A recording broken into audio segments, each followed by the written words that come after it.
Believe me, ये एक 17 साल की लीजा नाम की लड़की के बारे में एक सच्ची कहानी है जिसे कि बॉबी जो लोंग नाम के एक सीरियल किलर ने 1984 में किडनैप करके हफ्तों तक अपने पास रख लिया था। और इस 17 साल की लड़की ने अपनी जिंदगी में न जाने कितनी बार अपने साथ बुरा होते हुए देखा है, लेकिन इससे भी बुरी चीज जब होती है जब उसका परिवार भी उसका साथ नहीं देता, उसका यकीन ही नहीं करता। और इसीलिए इस फिल्म का नाम बिलीव मी है। तो चलिए शुरू करते हैं इस कहानी को।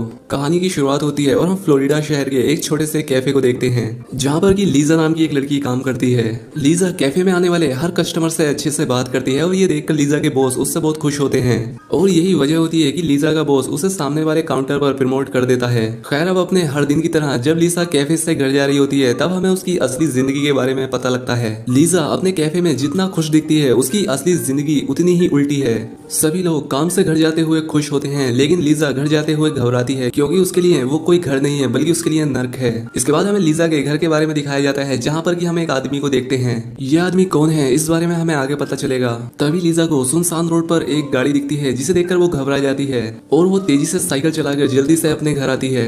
और इसके बाद हम लीजा का घर देखते हैं। दरअसल ये घर लीजा का नहीं है बल्कि उसकी नानी का है जो कि अपने बॉयफ्रेंड बोरिस के साथ यहाँ पर रहती है। अब क्योंकि बोरिस लीजा की नानी को फाइनेंशियली सपोर्ट करता है जिसके बदले में वो लीजा के साथ हर एक रात गुजारता है, वो उसके साथ हर रोज जबरदस्ती करता है। और ये वही आदमी है जो कि लीजा के दिमाग में हमेशा घूमता रहता है। अब इन सबसे परेशान होकर जब एक दिन लीजा घर आती है तो वो एक सुसाइड नोट भी लिखती है, लेकिन उसमें अपनी जान लेने की भी हिम्मत नहीं थी। यहाँ पर हमें यह भी पता लगता है कि जब लीजा 14 साल की थी तब उसकी मोम ने उसे यहाँ भेजा था। लीजा को लगता था कि उसकी नानी की फाइनेंशियल कंडीशन ठीक नहीं है, इसीलिए लीजा अपनी पूरी सैलरी लाकर उन्हें देती थी ताकि उसकी नानी को बोरिस की कोई हेल्प न लेनी पड़े। लेकिन 2 साल बीतने के बाद भी आज भी कुछ नहीं बदला है। अब एक दिन लीजा जब अपनी बड़ी बहन से बात करती है, लीजा अपनी बहन से कहती है कि मुझे यहाँ नहीं रहना है, लेकिन उसकी बहन भी मजबूर होती है क्योंकि उसके हाथ में कुछ नहीं था। और इसलिए लीजा जब अपनी मोम को ये सारी बातें बताती है तो उसकी मोम उससे मना कर देती है कि उसे अपनी ग्रैंड मदर का ध्यान रखना होगा और इसीलिए तुम्हें वहाँ भेजा गया है। अब लीजा की मोम की बातें सुनकर ऐसा बिल्कुल नहीं लग रहा था कि उसे लीजा की फिक्र है। अब क्योंकि लीजा की जिंदगी पहले से ही इतनी खराब थी, लेकिन ये तो शुरुआत है, उसकी जिंदगी और भी बदतर होने वाली है। और एक दिन जब वो कैफे से घर वापस आ रही होती है तो उसे रास्ते में फिर से वही कार दिखाई देती है जो कि उसने पिछली रात देखी थी, लेकिन इस बार उस कार में से एक आदमी निकलता है जो कि लीजा को किडनैप कर लेता है और इसके बाद उसे कार में ले जाकर उसके साथ गलत काम करता है।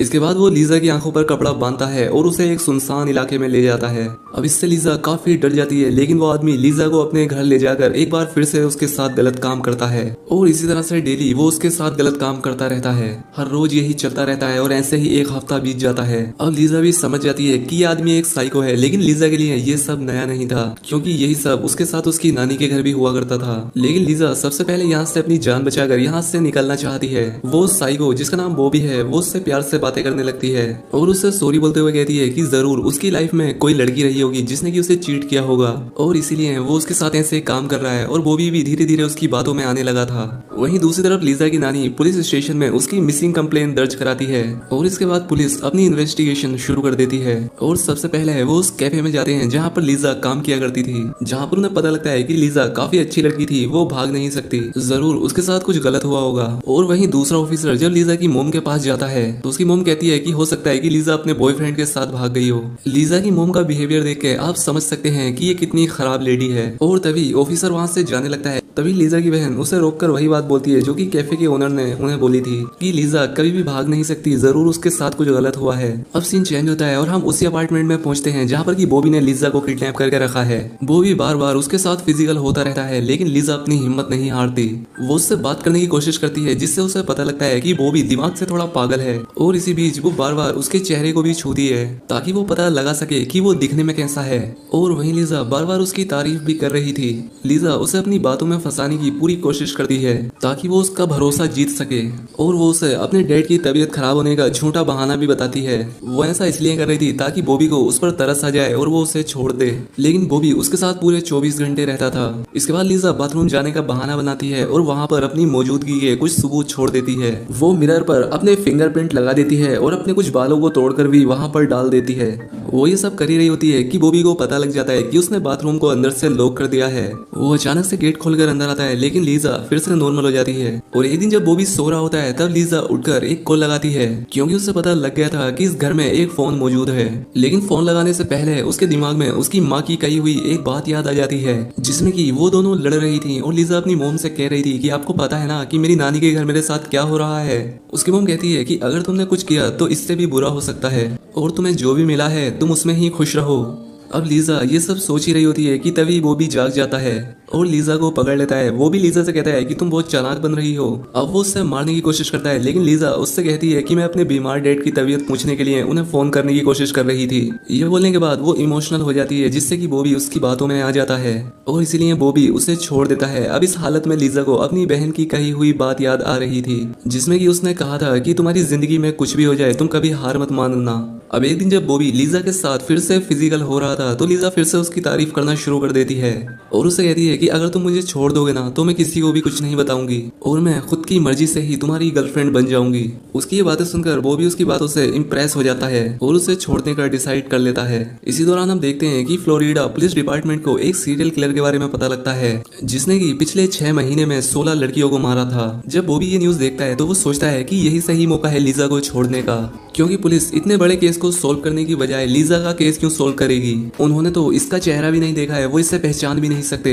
इसके बाद वो लीजा को कार में बैठाता है और एक पार्क में ले जाता है और वो एक बार फिर से अपना इरादा बदल लेता है। वो लीजा को मारने वाला था, लेकिन लीजा उससे रोते हुए बोल रही थी कि मैं एक जवान लड़की हूँ, मैं तुम्हारी गर्लफ्रेंड बनने के लिए भी तैयार हूँ, मैं तुम्हारा हमेशा ख्याल रखूंगी, तुम मुझे प्लीज जाने दो।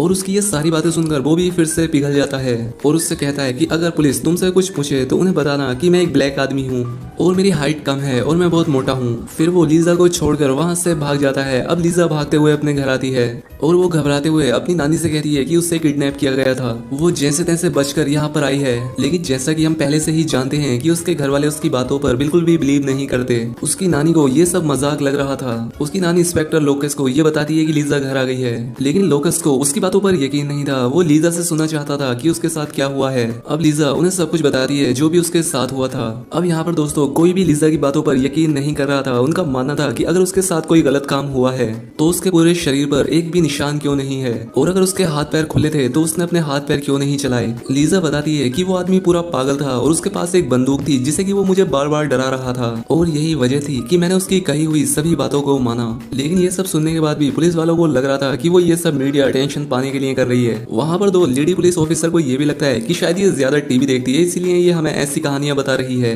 लेकिन शायद इस बार लीजा की किस्मत अच्छी थी, क्योंकि उस वक्त स्टेशन में डिटेक्टिव की एक टीम मौजूद थी जो कि उसी सीरियल किलर को ढूंढने में लगी हुई थी, जिसने कि पिछले 6 महीने में कई लड़कियों को जान से मारा था। अब लेडी पुलिस ऑफिसर को कुछ समझ नहीं आता, इसलिए वो डिटेक्टिव लेरी से हेल्प मांगती है और डिटेक्टिव लीजा के रूम में पहुंचते हैं, जहां पर वो चुपचाप उदास होकर बैठी थी। अब लीजा किसी से बात नहीं करना चाह रही थी, लेकिन डिटेक्टिव लेरी उन्हें अपनी जेब से अपनी बेटी की फोटो निकाल कर दिखाते हैं, जिससे कि लीजा को उनसे थोड़ा अपनापन लग सके। और वो लीजा से पूछते हैं कि तुम्हारे साथ जो भी हुआ है तुम एक एक करके मुझे बताओ। लीजा उन्हें सारी डिटेल बताना शुरू कर देती है, जैसे कि बॉबी के पास एक काले रंग की कार है जिसपे कि एक कवर लगा हुआ था, उसके घर में 22 सीढ़ियां थी। इसके बाद वो बोलती है कि वो आदमी गोरा है, लेफ्ट हैंडेड है और उसके पास एक बंदूक भी है। अब इसके बाद लैरी को यकीन हो जाता है कि ये कोई मामूली जानकारी नहीं है। वो तुरंत अपने लोगों से कहकर इन्वेस्टिगेशन शुरू करने के लिए कहता है।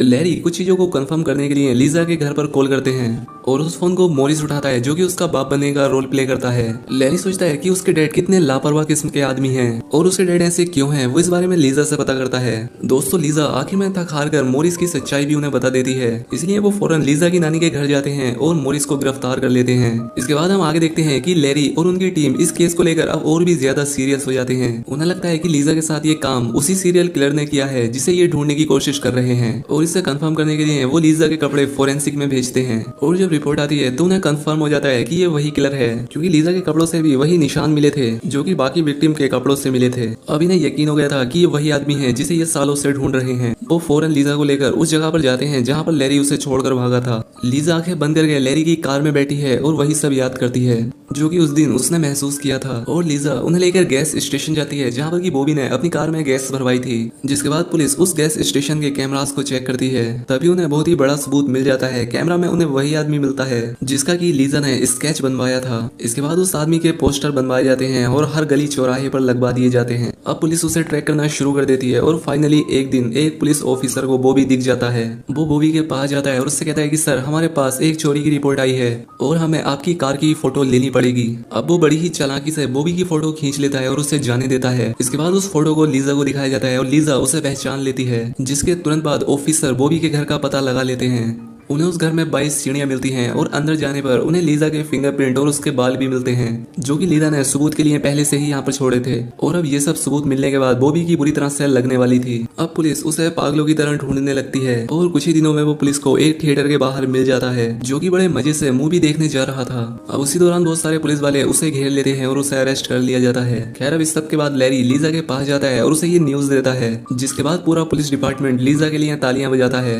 क्योंकि लीजा ने अपने साथ साथ उन लड़कियों को भी जस्टिस दिलाया था जिन्हें की पहले बॉबी ने अपना शिकार बनाया था। खैर अब ये केस खत्म होने के बाद लीजा अपनी नानी के घर नहीं जाती, क्योंकि उसे अब अपनी उसी पुरानी जिंदगी में वापस नहीं जाना था। वो अब एक नई शुरुआत करना चाहती थी। इसीलिए पुलिस इंस्पेक्टर उसकी आंट से कांटेक्ट करते हैं और वो उसे लेने के लिए आ जाती है। लीजा को इस हालत में देखकर उसकी आंट लीजा से माफी मांगती है और उससे कहती है कि हमें इस बारे में कुछ भी नहीं पता था। वो उससे बोलती है कि अब से वो उसका पूरा ध्यान रखेंगी और अब से उसकी पूरी सेफ्टी की जिम्मेदारी उनकी है। लीजा अपनी मदद के लिए लैरी को थैंक यू बोलती है और लैरी की आंखों में भी आंसू आ जाते हैं। और कुछ दिन बाद लीजा अपनी मॉम को एक नोट भेजती है, जिसमें वो लिखती है कि मोम आप हमेशा कहती थी कि मैं अच्छी लाइफ डिजर्व नहीं करती हूँ, तो मोम आप गलत थी।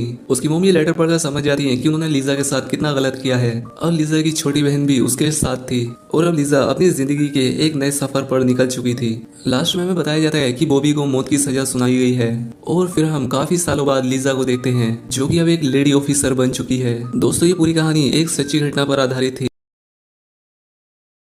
लीजा ने बड़े होकर एक ऑफिसर बनने का डिसीजन लिया और उसने अपनी जिंदगी में कभी भी हार नहीं मानी और वो बस लड़ती रही और आखिर में उसे एक दिन जस्टिस मिल ही गया। तो दोस्तों उम्मीद करता हूँ कि आपको एक्सप्लेनेशन पसंद आई होगी। वीडियो कैसी लगी कमेंट करके जरूर बताएं। मिलते हैं आपसे अगली वीडियो में।